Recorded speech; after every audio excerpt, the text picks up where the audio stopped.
Welcome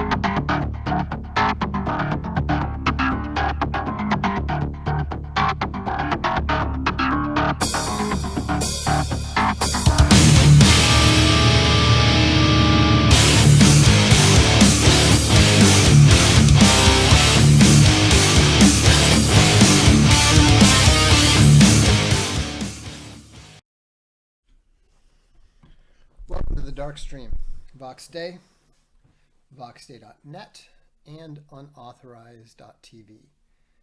Let me know if the audio and video are good. I think they are, but I just kind of threw it on, so I'm not exactly sure. So, you'll forgive me if I'm a bit tired tonight. The captain of my soccer team is such a dedicated lunatic that we finished the season with a tournament at the end of June, and we already started a week ago, 2 weeks ago, and we actually started in July. So the volume is low.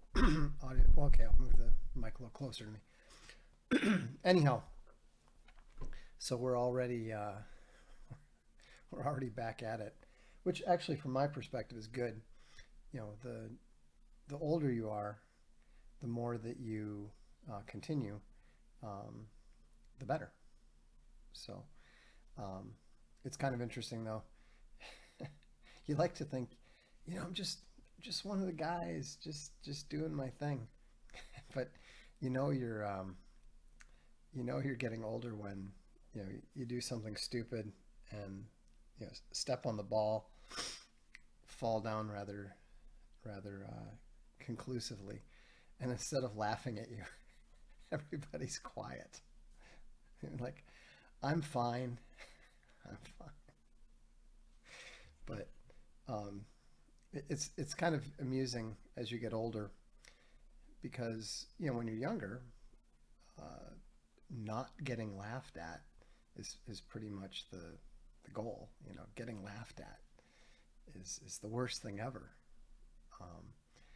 and you don't realize that there are worse things to come, like when people don't laugh at you.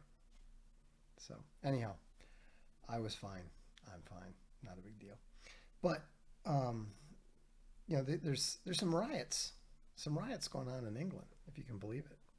And it's kind of funny because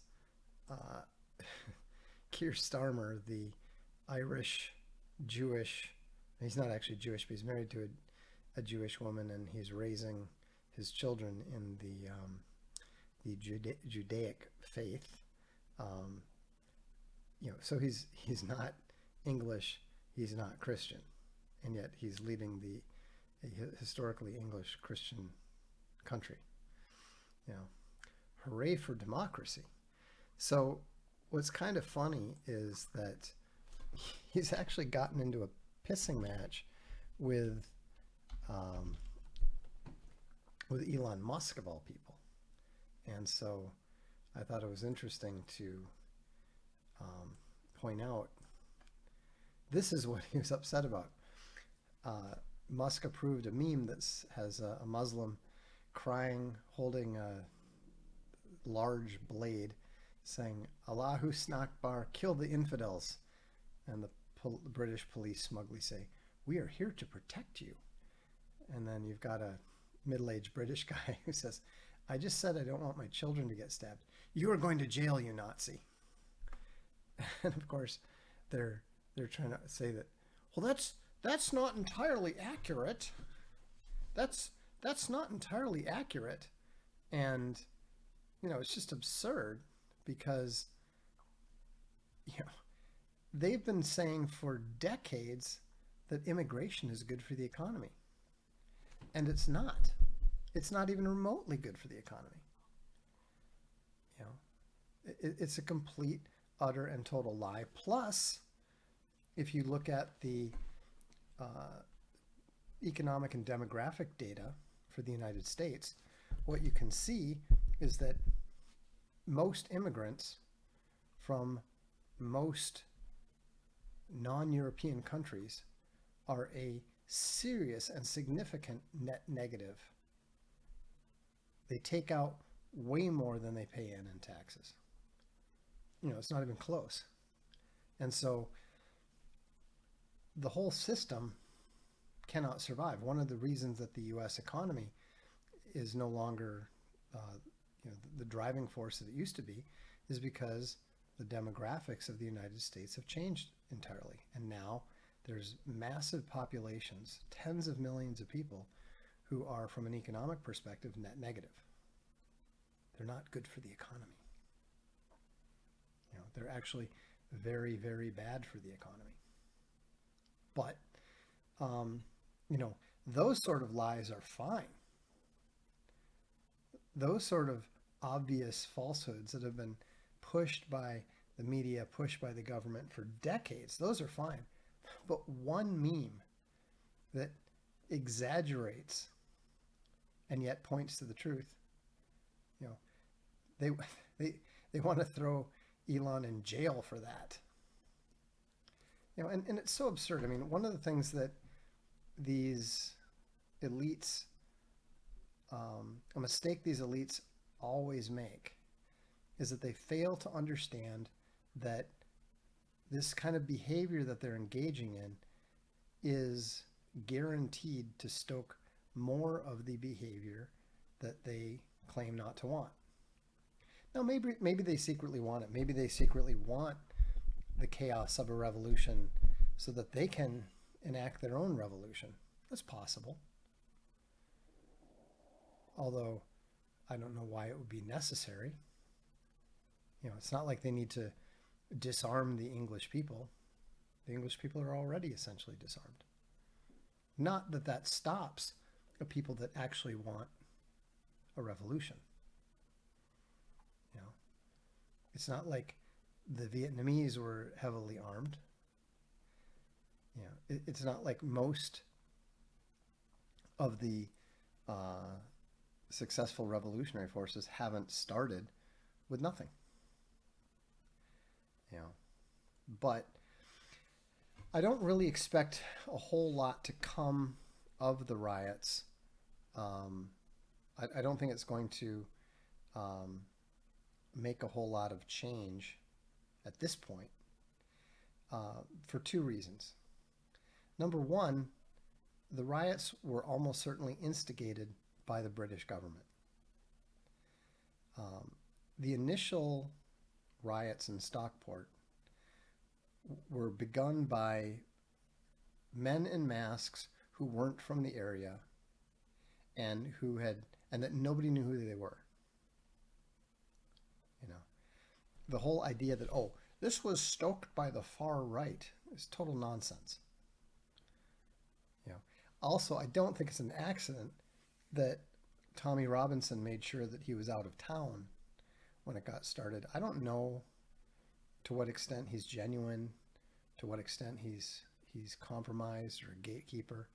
But if it was a genuine event, you would have expected him to be pretty involved. If it was a genuine event, you'd expect people who are known nationalists to be involved. And yet we saw a degree of organization that we see with things like the Patriot Front, that we saw with January 6th. I mean, in my opinion, what we're seeing right now is a staged January 6th type psyop that got out of control.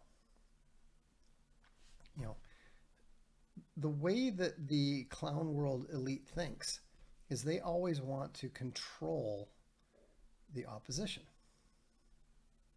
They always want to put their people in charge of the opposition. That's why you've got Ben Shapiro and Jordan Peterson supposedly being the intellectual leaders of the right, the Dennis Pragers. None of these guys are even remotely right-wing. None of them are Christian. None of them are, at all in harmony with the the traditions of Western civilization and Christendom. You know, it's it's just obviously, they've obviously been encouraged. And like I said, I saw it happen with Ben Shapiro. I know for a fact that he was not a popular columnist on WorldNet Daily. Yeah, exactly. Ironic Keyboard puts it well. They're bookies. It doesn't matter whether you support the Democrats or the Republicans, because both the Democrats and Republicans, they're the right wing and the left wing of the same bird. As long as they're part of the system, as long as they're part of the establishment, they are going to try to protect the establishment, to maintain the establishment, to serve the continuation of the establishment. And one of the tactics that they like to do is they like to encourage these sort of protests, these sort of riots. They use it in order to convince the regular people, ooh, we don't want to go that way. We need to support the existing establishment that will protect us from this. Now, that's the idea. It's basically like a firefighter doing a control burn. So, they'll set some things up. Now sometimes there's honeypot elements to it. They want to, like, for example, Unite the Right was obviously a honeypot type situation. They wanted to bring in people that they believed were leaders of the nationalist right and get them to discredit themselves by getting involved in things that they were going to make look bad. I was invited to speak at Unite the Right. I was somebody that they wanted at the time that they wanted to discredit. Now, I'm not a public speaker. I don't do public events. I'm not a political activist. It was kind of funny. I was just, things being what they are, I occasionally find myself getting investigated by various governments and so forth. You can't get invited to speak on Chinese state television without that, raising a few eyebrows. And what was funny, I was able to learn a little bit about one report, and apparently they were just confused as to why they were even looking into me, because, not only am I not a political activist, not only do I never attend any sort of public events or any of that sort of thing, I don't even belong to a political party. Not only that, I've never belonged to a political party except very briefly. I didn't belong to the party. I did register to vote in one election. I think it would have been the 1992 election, and I briefly was registered as a libertarian, because when we signed up to for the vote, you had to pick a party, and so both my best friend and I registered as libertarians, and we did vote libertarian that year. That's the only time I've ever even had a party registration. And so, Europeans being Europeans, they're like, how could you possibly accuse somebody of being a political activist when we can't even identify a party that they belong to? It's true. I mean, there's some people are political, and I tend to come at it more from the intellectual observer side. Now, obviously, a lot of people don't like the political implications of my observations, and they don't like the obvious implications for what would likely be popular political solutions to those implications. But what does that have to do with me? If you're saying there's a wounded bird over there and we know that there are dogs around, is it your fault that you observe that the bird is wounded and there's a dog nearby, and the dog, as soon as the dog notices it, it's going to eat it? And people are like, well, you want the dog to eat the bird. Like, what are you talking about? I'm telling you, there's a wounded bird right there, and there's a dog right there. What's gonna happen? Of course, something's going to happen. This is not rocket science. But most people are idiots. They can't distinguish between observation and advocacy and all that sort of thing. So, fine. It is what it is. Well, this is kind of interesting. Coffee Grounds Bear says, I attended the first Unite the Right. There was definitely something fishy going on. Organizers there had the weird eyes. My friend and I who attended sniffed out the weirdness immediately. Instincts kicked in hard. Nothing but bad characters there. Yeah, exactly. No, I was going to say the first reason is I didn't go because of course I didn't go. I mean, it's like saying, it's like somebody inviting me on a book tour. Do you want to go on a book tour? No, I don't do that. So it was never going to happen is the point. But even beyond that, I wasn't even remotely interested because the most of the people, like Richard Spencer and some of the others, I was like, you guys are not serious people, in my opinion. As far as I can tell, they basically were posturing for the media, which is exactly what ended up happening. So anyhow,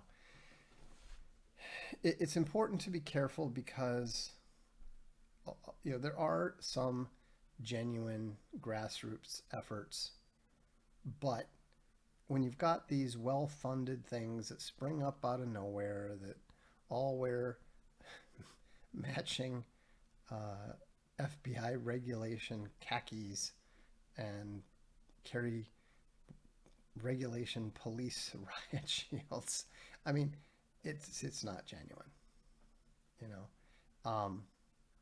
Now that being said, there obviously is more going on with the riots than was necessary in England that was necessarily intended.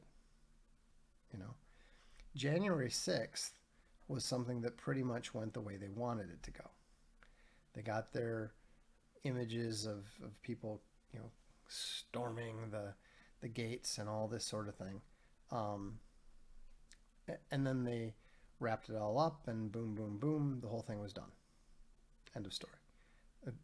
I think that that's probably what they were intending with the original riots. The problem is that the controlled burn appears to have gotten out of control. There's a poll. Let me see if I can bring it up. There's a poll on the Daily Mail site.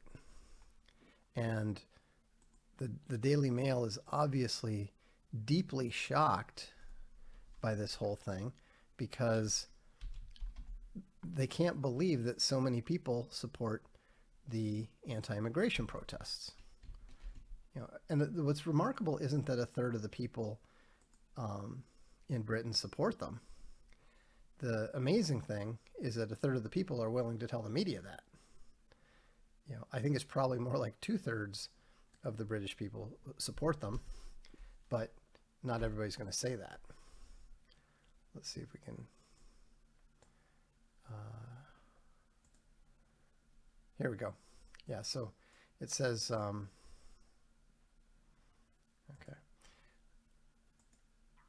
1 in 3 Brits support this week's immigration protests.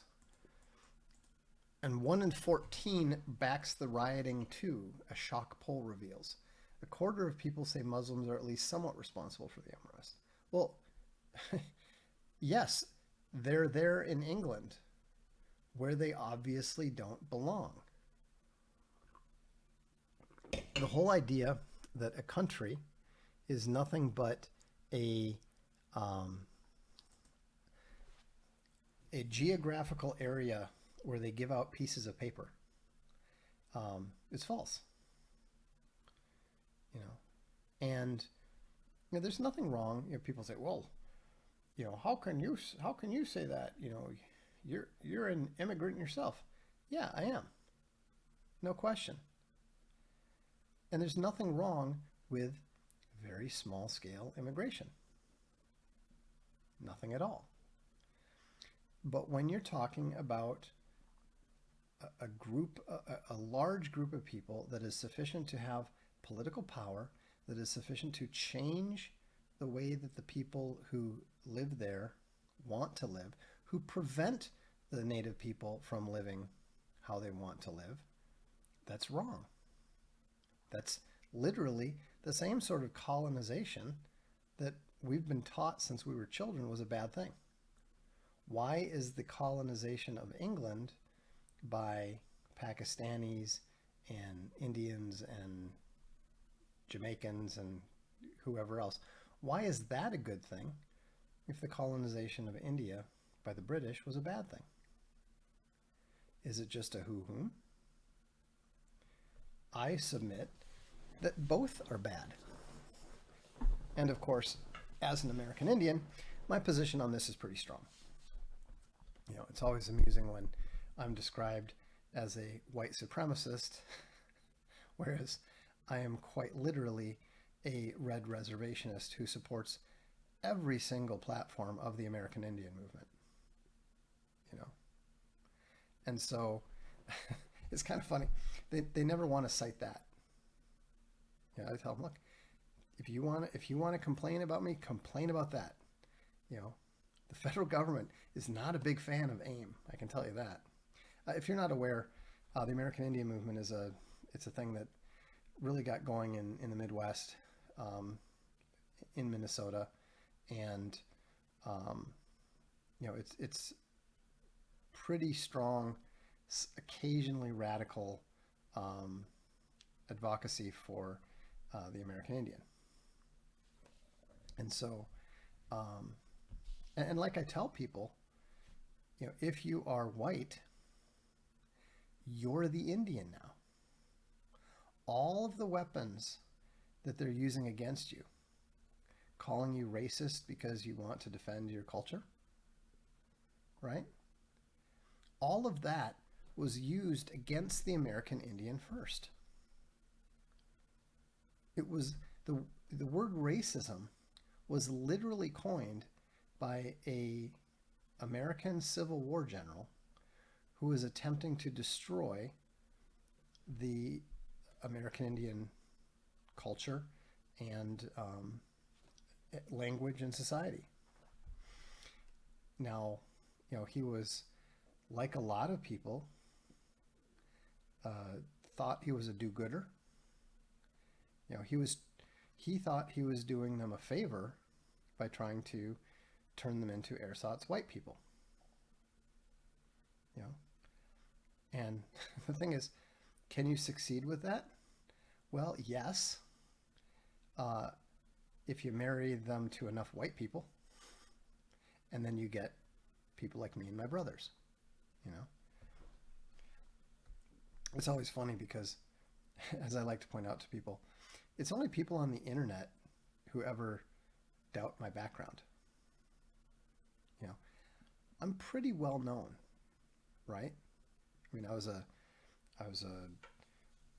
weekly columnist in the St. Paul Pioneer Press. My dad obviously was first celebrated and then denigrated because of his whole business success, and then his tax issues and all that sort of thing.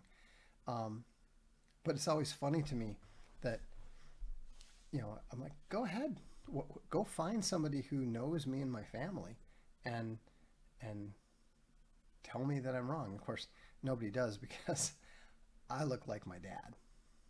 You know, my brothers all look like my mother, and my mother is quite obviously, um, you know, something.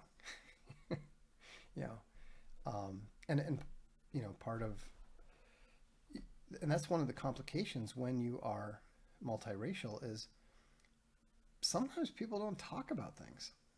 Sometimes people don't tell you things, you know, and so, um, you know, and this is exactly what's going to happen down the road if things continue. It's what's going to happen to white people down the road if things continue to go in that direction. Now they're not going to. You know, it's pretty clear that we've already reached the peak. We've reached the full extent of the clown world pendulum, and the pendulum is already swinging back. The changes that we've seen in the last 2 years alone have been amazing. You know, we've gone from the seeming end of history, the inevitable liberal democratic boot in the face forever, to clown world being desperate to survive. You know, to people actually opining directly and openly that Israel might not even be around in a year. Now, I don't think that's likely. I think there's a lot of fundamental flaws in some of those assumptions. But the point is that things are very, very different than they were 3 years ago. And what people thought was inevitable 3 years ago, 5 years ago, 10 years ago is no longer the case. You know, I mean, think about Spain. Spain was conquered almost completely for 500 years by the Muslims. You know, there's a small sliver of land that was controlled by some Christian knights. And that's all they needed to take over the entire, the entire peninsula and free it completely of that Muslim rule. How can you say England is done in light of that? I mean, honestly, if the English people got serious about it, they could probably end this whole thing in 3 months. Are they serious about it yet? No, of course not. You know, as long as you're protesting, you're not going to change anything. You know, there were protests in Vietnam against the French, but the French didn't leave until the Vietnamese started fighting. There were protests in China against the Japanese. The Japanese didn't leave until they were defeated by the combined forces of Mao's communists and Chiang Kai-shek's nationalists.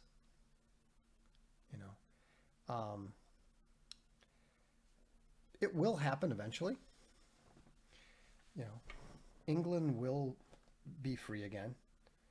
Germany will be free again. But the fundamental problem is, you know, they're still occupied countries. They're still occupied by the U.S. military, you know, more or less.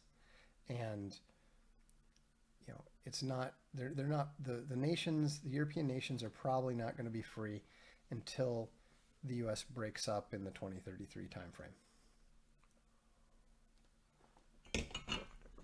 Now, will that actually happen? I don't know.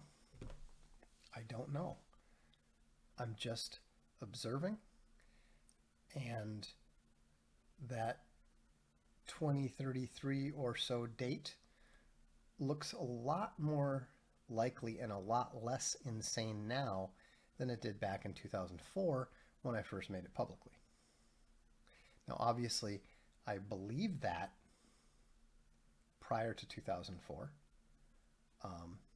The evidence being, I left the United States. You know, I was estimating 2033, but it was entirely possible it happened sooner. Why am I so certain of it? Because, as the great Israeli military historian Martin van Creveld has written, immigration is war. He literally says immigration is war. I asked him to look into the question of, whether immigration caused war or war caused immigration, or if there's no real correlation, no causation. And I was really astonished, although I shouldn't have been because Van Creveld is a great mind, when he came back and said, immigration and war are two sides of the same coin. Wikipedia has erased it, but there's a period in time that used to be called, it was something like the Great Movement of the Peoples. And it's when Attila the Hun was pushing various peoples to the west, and then as they got retreated from the Huns, they pushed people out of their territories, and it went all the way down to Italy and maybe even the northern coast of Africa. You ended up with a Visigothic kingdom in North Africa. But again, that movement of peoples was synonymous with war. Synonymous. And so the United States has been the recipient of the largest movement of people in human history. If the movement of people is the flip side of war, then it is quite likely that the USA is going to be the location of one of the biggest wars in human history. And if you want to know what that is likely to look like, have a look at the partition wars between India, Pakistan, and Bangladesh. That should probably give some idea of what things are likely to look like. I mean, we're right now seeing a major ethnic cleansing taking place in the Middle East. The Israelis are quite clearly attempting to ethnically cleanse Gaza of the Palestinians. So, is it really impossible in England? Is it really impossible in Germany? No, of course not. In fact, it's likely. In fact, it is probable. But what's not going to survive is the current government system. Now, it might survive by being imported back in at the end of it. After the Glorious Revolution, eventually Parliament was, and the king and all that sort of stuff was, essentially the old system was more or less restored. I'm not saying that there will never be a British Parliament again, but the way that the Parliament operates will probably be very, very different than it is now. And I'm not talking about, getting rid of the first past the post system or anything like that. I'm saying that it's likely to be a very different structure. The powers they have will be different, et cetera, et cetera. But but again, people say, well, but that would be bad, or that would be good, that would be great. That's not relevant to the discussion. That's not relevant to what I'm talking about. I'm not trying to tell you what I think is good. I'm not trying to tell you what I think is bad, because I don't think it's relevant.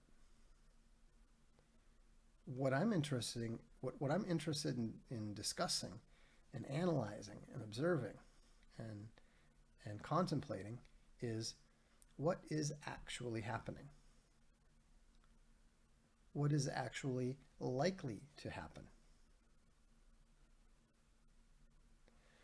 Ogfern says, why haven't the Mexicans started acting up? Because they have no reason to do so. You know, the Mexicans right now love what's going on. You know, their criminals have mostly been deported to the USA. I'm talking about the, like, you know, generic criminals. Obviously the cartels are still doing their thing. But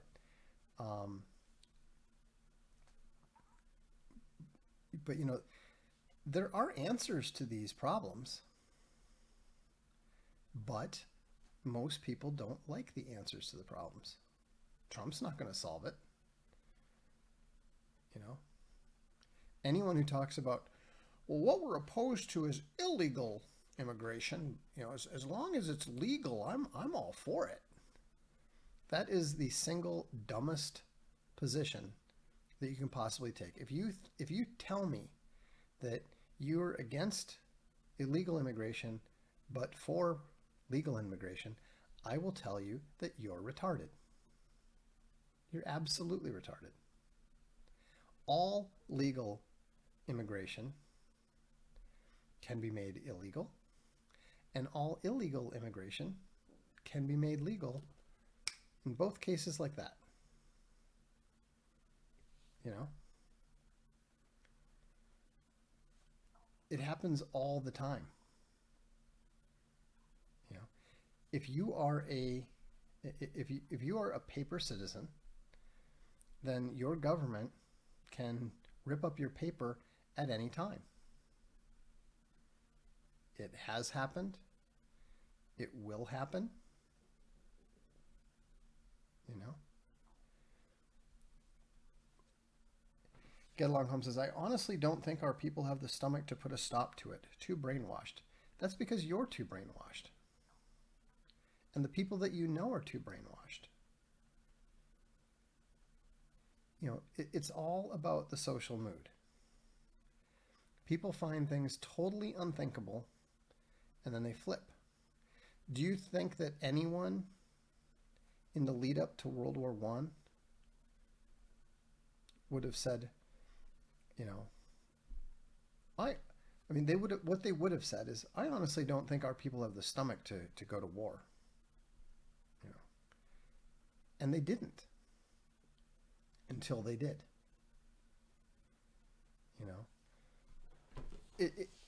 you can't understand anything that is happening if you don't realize that there are very, very powerful forces literally programming the thinking of most people through the programming on the television and the programming in the media. That's why you see a phrase for the first time, and then 2 weeks later, you hear it being parroted by the people around you.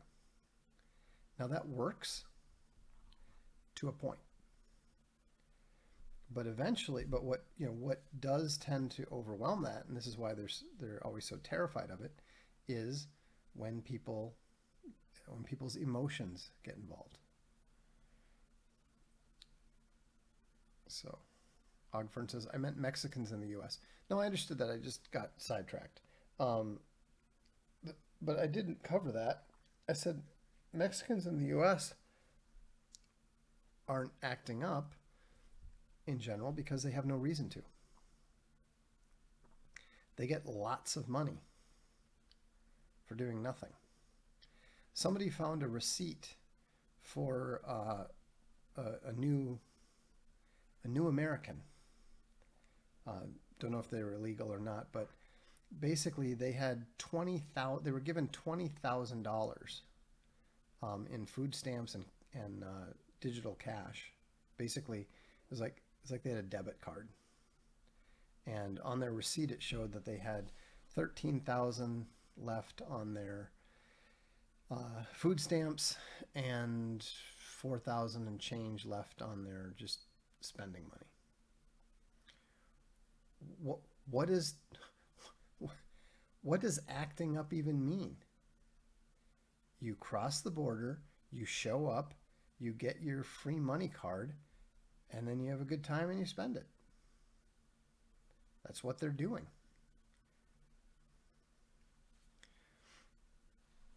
Coffee Grounds Bear says, what's infuriating is when conservatives say the new phrases sarcastically at first and then adopt them 2 years later. That's why Big Bear is right. That's why you don't say them sarcastically. Because sarcasm, it doesn't exist. You know? Sarcasm is just the first step in accepting what you're saying.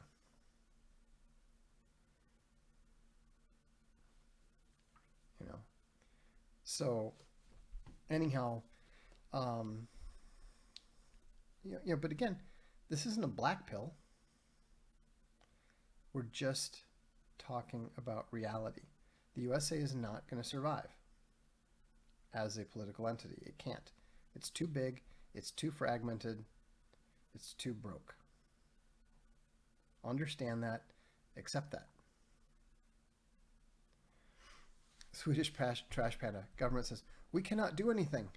Throws money at migrants. This is inevitable. Yeah. But the thing is that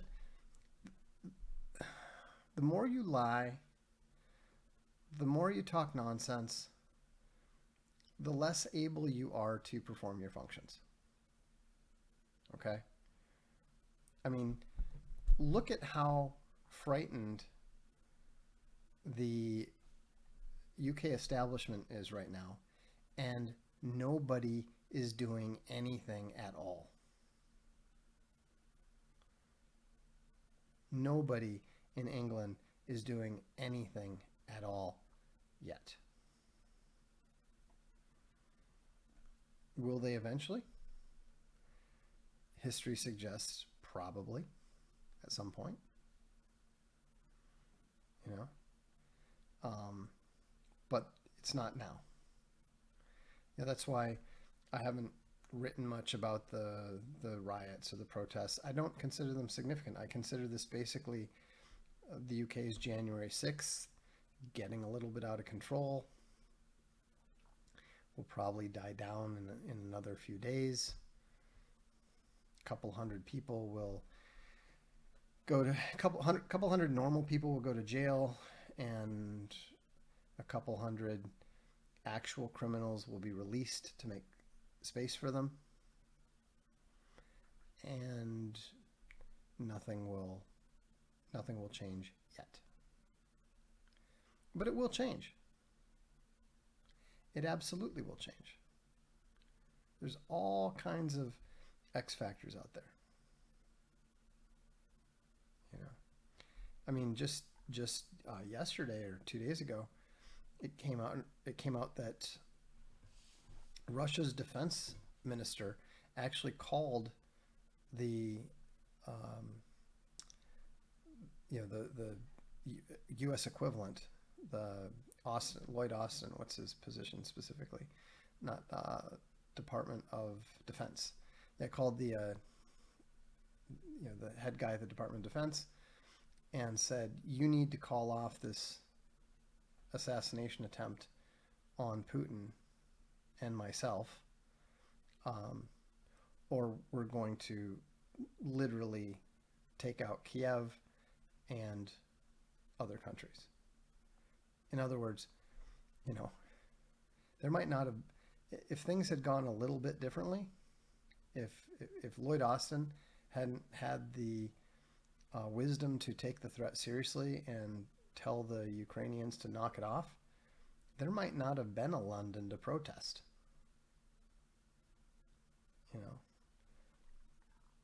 That sort of thing can happen at any time because we are already living in World War III. I understand nothing happened. People were saying, Iran's going to attack Israel on Monday. Well, no, they didn't.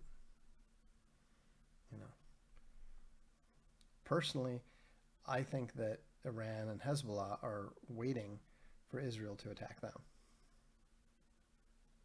which might happen because, you know, the U.S. forces are not going to be sitting in the Middle East forever.